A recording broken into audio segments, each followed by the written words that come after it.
Tapi 4 juta saya minta dikurangi lagi. Saya belum puas. Kita harus yang termurah yang bisa kita capai. Kalau bisa lebih murah dari Malaysia. Saya kira bisa, kira-kira Kepala Badan? Siap. Menteri Agama? Siap. Insya Allah. Ini ditonton loh ini. Biaya haji Malaysia versus Indonesia, mana yang lebih murah? Oke. Jadi perbedaannya ongkos haji di Indonesia dan Malaysia cukup signifikan, cukup jauh. Yang mana di Indonesia itu sekitar 50, ongkos 38 jutaan ini bagi mereka yang berpendapatan rendah. Bagi mereka yang berpendapatan menengah itu aja ongkosnya masih lebih murah daripada punya Indonesia.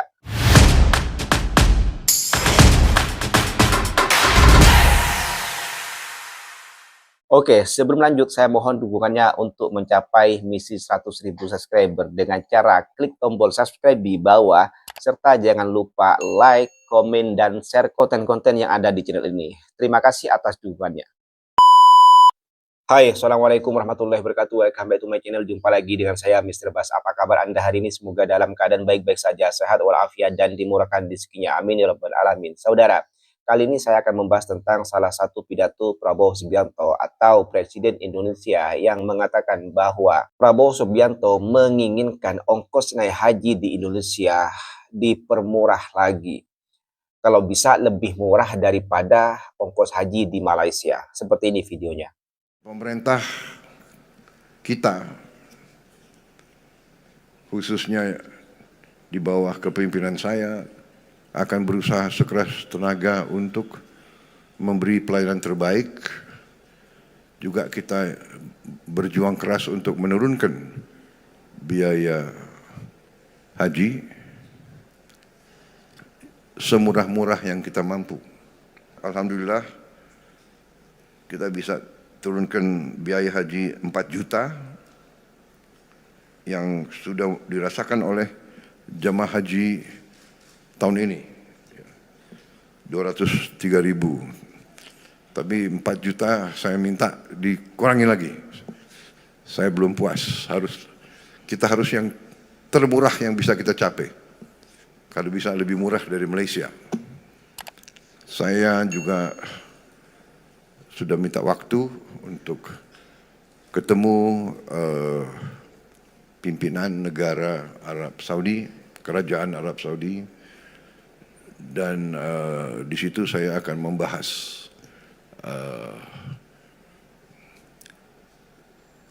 upaya kita atau permintaan Indonesia. Garuda juga saya minta efisien, dilakukan semua upaya untuk menghilangkan hal-hal yang tidak perlu. Efisiensi bisa menurunkan biaya. Dan ini sesuatu yang sangat besar. Mungkin kita yang terbesar di dunia ya, dari seluruh umat Islam, mungkin Indonesia yang paling besar rombongan haji dan umroh. Dengan demikian tentunya pemerintah ingin memberi pelayanan yang terbaik kepada jemaah kita. Juga kita mengerti bahwa banyak jemaah kita juga sudah lanjut usianya sehingga benar-benar harus diurus dengan baik. Ya, Prabowo Subianto mengatakan bahwa sebetulnya pada tahun ini ongkos naik haji itu sudah agak lebih murah dibanding dengan tahun lalu, yaitu ada potongan sekitar 4 juta. Kalau tidak salah sekarang itu menjadi 55 atau 56 juta ongkos naik haji per orang ya. Ini bagi mereka yang haji reguler, haji melalui pemerintah, yang mana antriannya itu mulai dari 11 hingga 41 atau 45 tahun begitu ya. Antrian untuk naik haji. Nah, berdasar pidato Prabowo dengan mengatakan kalau bisa lebih murah daripada ongkos haji di Malaysia, artinya kalau dibanding dengan Malaysia, ongkos naik haji di Indonesia ini masih mahal. Sebetulnya berapa sih ongkos naik haji di Malaysia itu? Oke, saya menjumpai satu artikel yang membandingkan antara ongkos naik haji di Indonesia dan ongkos naik haji di Malaysia. Berapa perbedaannya? Berapa ongkos naik haji per orang di Malaysia itu? Artikel ini saya jumpai di tv1news.com dengan tajuk biaya haji Malaysia versus Indonesia. Mana yang lebih murah? Oke.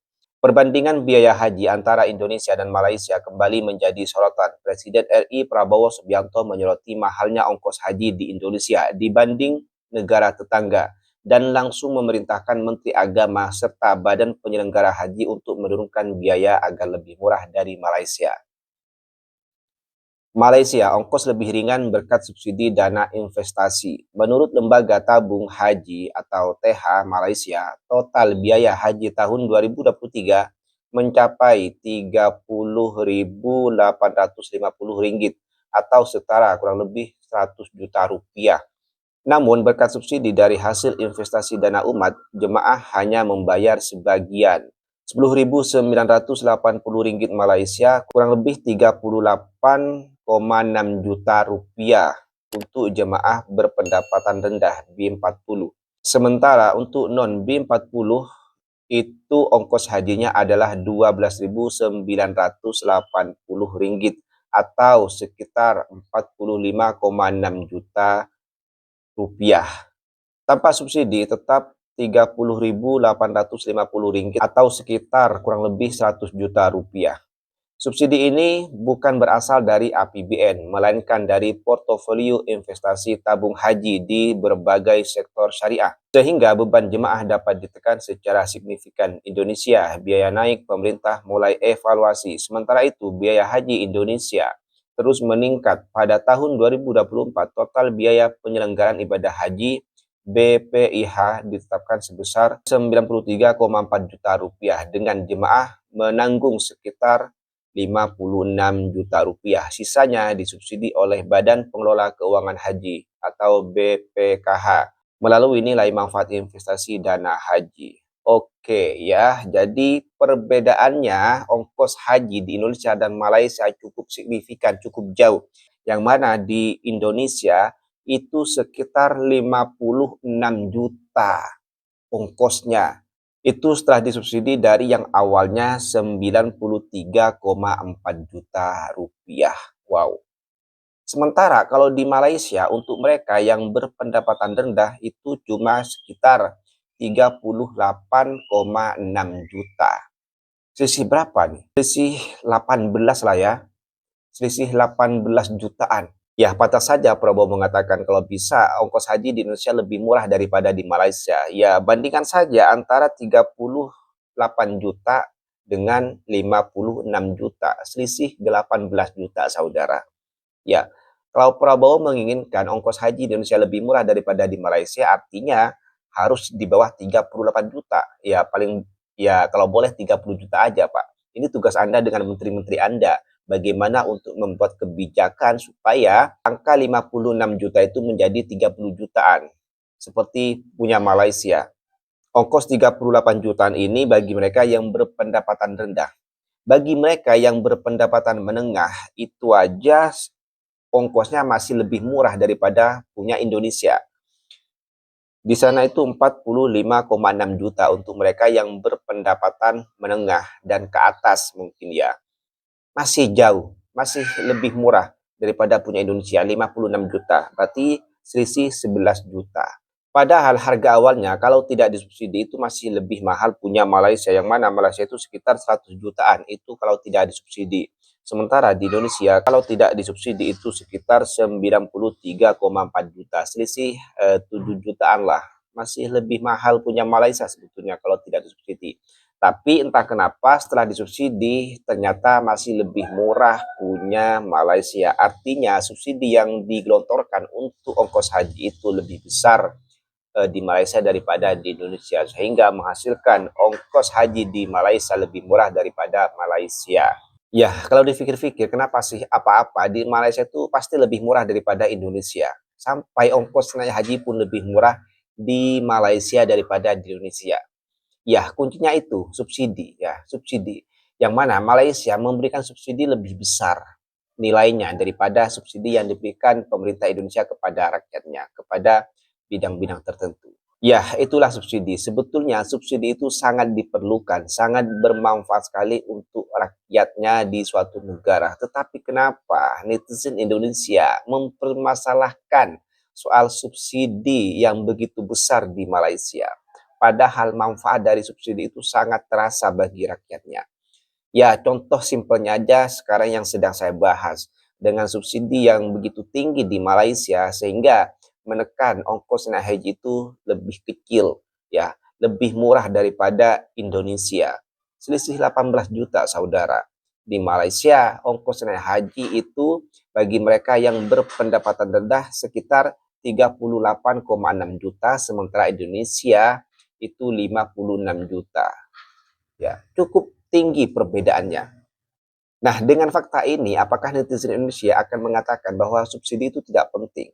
Saya yakin kalau negara memberikan subsidi lebih tinggi lagi kepada ongkos naik haji ini, pasti ongkos naik haji akan lebih murah lagi dan akan berapa banyak orang, akan berapa banyak rakyat Indonesia yang akan bersyukur kalau ongkos naik haji ini dipermurah lagi dengan ditambahkannya subsidi di biaya naik haji ini. Kan logikanya begitu. Jadi marilah sekarang untuk netizen Indonesia pakai akal sehat, pakai logika. Dengan begitu banyaknya subsidi di Malaysia, bukan berarti kita mengatakan rakyat Malaysia bermental subsidi, tetapi itu semua membuktikan bahwa begitu perhatiannya negara, begitu perhatiannya kerajaan Malaysia kepada rakyatnya. Itu juga membuktikan bahwa pajak yang dibayar oleh rakyat, iuran yang dibayar oleh rakyat kepada negara kembali lagi ke rakyatnya. Begitu saudara, simpelnya begitu. Jadi janganlah kita mengata-kata negara jiran, negara rakyatnya yang bermental subsidi karena hidup dari subsidi, sementara rakyat Indonesia juga butuh subsidi. Kalau ditambah subsidi pasti akan lebih senang lagi, akan lebih gembira lagi kalau subsidinya ditambah di berbagai sektor. Ya, artinya uang pajak yang kita bayar manfaatnya kembali lagi kepada rakyat, bukan uang pajak yang kita bayar lari ke sakunya para pejabat, lari ke poketnya para pejabat, tetapi kembali lagi kepada rakyat. Begitu saudara. Jadi mari kita pandang secara positif subsidi yang diberi secara besar-besaran kerajaan Malaysia kepada rakyat, bukan malah kita melihat dari sudut pandang iri, ketidaksukaan kita, dari sudut pandang sentimen kita kepada Malaysia, sehingga subsidi besar-besaran di Malaysia itu kita artikan sebagai rakyat Malaysia bermental subsidi. Itu namanya logika terbalik. Oke, mungkin itu saja konten pada kali ini. Kurang lebihnya saya mohon maaf. Sampai jumpa di next konten. Wassalamualaikum warahmatullahi wabarakatuh.